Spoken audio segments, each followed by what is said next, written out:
Yes, you're welcome back. And like I said, it is just a recap of our FFF conference. And yes, this is the session where Ambassador Tosin Aruna spoke about the global talent.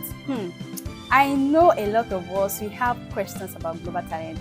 And the truth is that some of us even think that we are not qualified. We have promising and exceptional talent.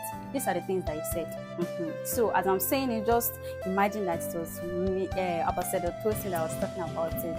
Yes, he's a representative of the youth and the creative section of the ECOWAS. So he actually spoke extensively. And if you also need further discussions about UK global talent, you can always reach out to me.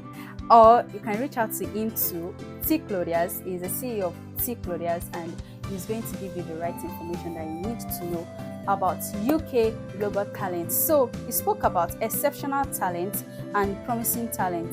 The exceptional talent, these are the talents that when you are being approved and given your visa, you're going to have the visa for 3 years before you can apply for your passport. But for the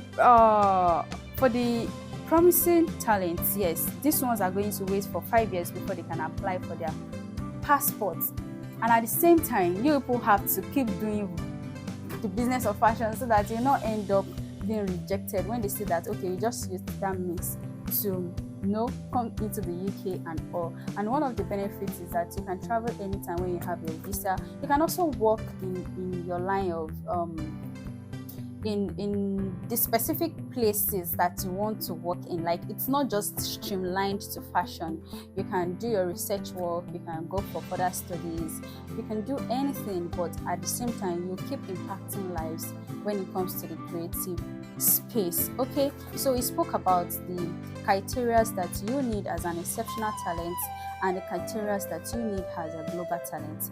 You will be able to share more details with you personally. Like I said, it's just a recap, not a full information. And if it's so much like you are really interested in this aspect, he is just the best person to tell you about the UK global talent visa. So 10 pieces of criteria. You have to show your proof of sales, you have to show proof of media evidence of shows, sales to top UK retailers, then industry recognition. A lot of us had done things in time past without knowing the consequences or the advantages that it has. Okay, consequences are rather bad. No, I'm not talking about consequences. I'm talking about the advantages that you would later gain from getting those things done. For example, I'd been on like 3 different shows before I heard about global talent at all, and I can say that thank God I did it. So you too, don't sleep on any shows, exhibitions, and all. Then let me just speak about a little bit of what Mr. Bamdele also said. When it comes to exhibition, find a way to exhibit, find a way to volunteer, or to those people having shows or organizing the shows.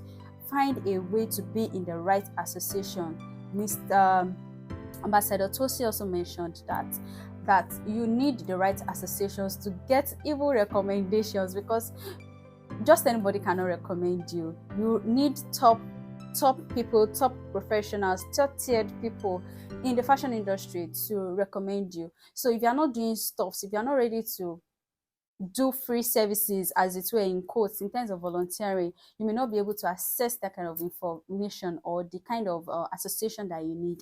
He said a lot of things. You can have his contact and reach out to him to know more about the UK global talent.